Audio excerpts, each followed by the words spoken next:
আল্লাহর নবী আকরাম সাল্লাল্লাহু আলাইহি সাল্লাম ফজরের জামাত পড়তে যেতেন রাতের বেলা। আবু জাহেল মনে মনে চিন্তা করলেন, মুহাম্মদকে তো কোনোভাবেই কষ্ট দেওয়া যায় না, ক্ষতি করা যায় না, রাতের বেলা রাস্তার মধ্যে গর্ত করে রাখবো, আর মুহাম্মদ যখন যাবে গর্তের মধ্যে পইড়া যাবে। আল্লাহ রাসূল সাল্লাল্লাহু আলাইহি সাল্লাম যখন রাতের বেলা রওনা দিলেন ফজরের জামাত পড়াবেন, এমন তো অবস্থায় গর্তের মধ্যে পা দিবেন, জিব্রাইল হাজির হয়ে গেছে। জিব্রাইল ডাক দিয়ে বলেন, ইয়া রাসূলুল্লাহ, ইয়া হাবিবাল্লাহ, আর একটা কদম সামনে দিবেন না, আবু জাহেল আপনার জন্য গর্ত করে রাখছে। জোরে বলেন না সুবহানাল্লাহ। আল্লাহ যদি ক্ষতি থেকে বাঁচায়, দুনিয়ার কোনো মানুষ ক্ষতি ফেলতে পারবে? পারবে? আল্লাহ রাসূল অন্য রাস্তা দিয়ে চলে গেলেন। আবু জাহেল মনে মনে চিন্তা করলেন যে মুহাম্মদ মনে হয় গর্তের মধ্যে পড়ছে। সকালবেলা আস্তে আস্তে আসছেন, আসার পরে যখন গর্তের দিকে রুকি দিয়া দেখছেন, মাথা গুরান দিয়া আবু জাহেল ওই গর্তের মধ্যে পড়ছেন।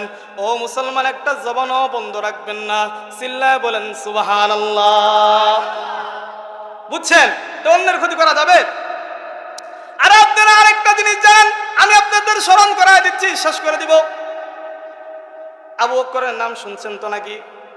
নাম শোনেন না আবু বকরের? আল্লাহর নবী সবসময় সব থেকে বেশি আয়েশাকে ভালোবাসতেন। কাকে ভালোবাসতেন?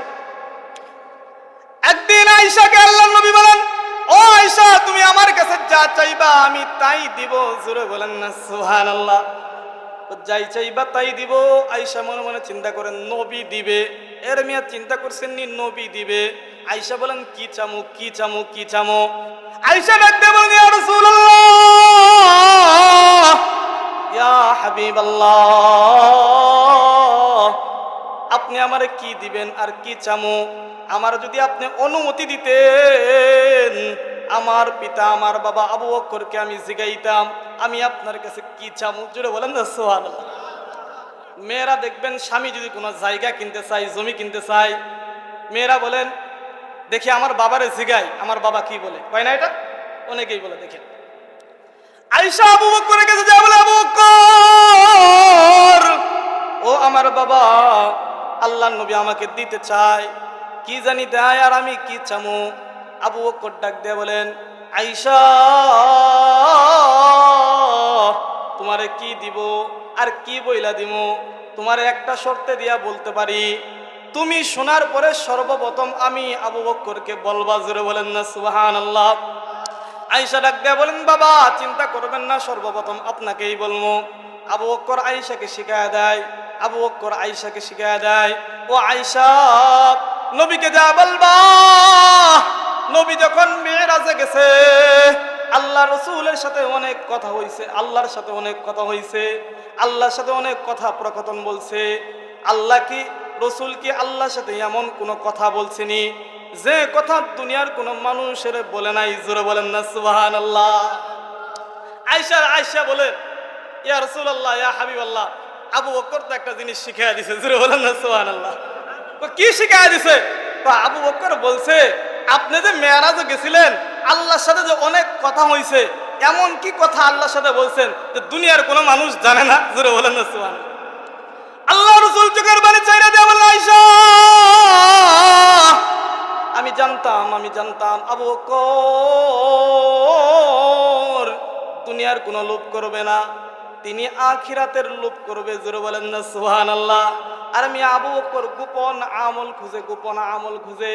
আর আমরা তো বাঙালিরা এখন বর্তমানে গোপন দোষ খুঁজি। কথা বলেন ঠিক কিনা? কোন ইমামে কি করলাম, কোন আলেমে কি করলাম, কোন হুজুরে কি করলো, কোন হাদি কি করলো, দোকানে বৈশা চা খায়, আর মুরব্বীর কোনো কাজ নাই, নামাজও পড়ে না, বৈশা খালি এগুলো আলাপ কথা কয় না? ঠিক কিনা? এগুলো আলাপ নাই না? এই ইমাম সাহেব বাড়িতে যাই বেশি ছুটি কাটাই খালি, বলি না আমরা, ইমাম সাহেবের যত দোষ। কথা কয় না? ঠিক কিনা? আর আবু বকর কি বলেন দেখেন না, আবু বকর গোপন আমল খুঁজে। আয়েশা যখন আল্লাহর নবীর এই কথা বললেন, নবী আমার চোখের পানি ছেড়ে দিয়ে ডাক দিয়ে বলেন, আয়েশা, ও আয়েশা, আমি জানতাম আবু বকর এরকম কিছুই জিগাইবে। জোরে বলেন না সুবহানাল্লাহ। আল্লাহর নবী জানা যে একটা কথা তোমার জানায় দেই, দুনিয়ার কারো জানাই নাই। কি কথা, কি কথা, কি কথা? আল্লাহ নবী বলেন, আয়েশা, যে মানুষকে কোনো কষ্ট দিবে না, যে মানুষের কোনো ক্ষতি করবে না, আল্লাহ তাকে বিনা হিসাবে জান্নাত দিবে। জোরে বলেন না সুবহানাল্লাহ। আয়েশা শুইনা আর দেরি করে নাই, আবু বকরের কাছে দৌড় দিছেন। আবু বকরের কাছে যা বলেন, আবু বকর, ও আমার বাবা, আল্লাহর নবীরে জিগাইছিলাম, আল্লাহর নবী বলে দিছে। আয়েশারা বলেন, ও আয়েশা কি বলছে? আয়েশা বলেন, আবু বকর, আল্লাহর নবী বলে দিছে, যদি কোনো মানুষ আরেক মানুষের কষ্ট না দেয়, আঘাত না দেয়, আল্লাহ তাকে বিনা হিসাবে জান্নাত দিবেন। জোরে বলেন না সুবহানাল্লাহ। ও মুসলমান, জবান বন্ধ রাখবেন না, চিল্লায় বলেন না সুবহানাল্লাহ। আবু বকর এই কথা শুনে কান্না শুরু করলেন, চোখের পানি ছাড়তেছেন। আয়েশা ডাক দিয়ে বলেন, বাবা আমার আবু বকর, আপনি কেন কাঁদেন? আপনি তো কারো মনে আঘাত দেন নাই, সারা জীবন একেবারে নরম মেজাজে চলছেন, কেউ ধাক্কা দিলেও কোনো উত্তর দেন নাই, আপনি কেন কাঁদেন? আবু বকর ডাক দিয়ে বলেন, আয়েশা, আমি কেন চিন্তা করি, কেন কাঁদি জানোনি?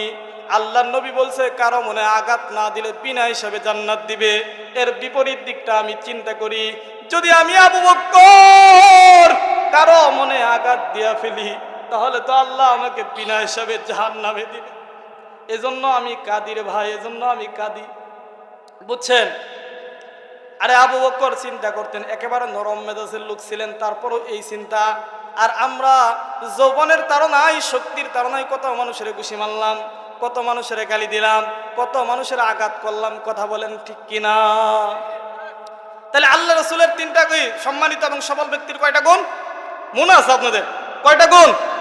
এক নম্বর গুণ কি? অন্তরকে পরিশুদ্ধ করা। অন্তরকে কি করা? 2 নম্বর গুণ কি? জবানে সত্য কথা বলা। 3 নম্বর গুণ কি? বুঝলে গেছে। 3 নম্বর গুণ কি?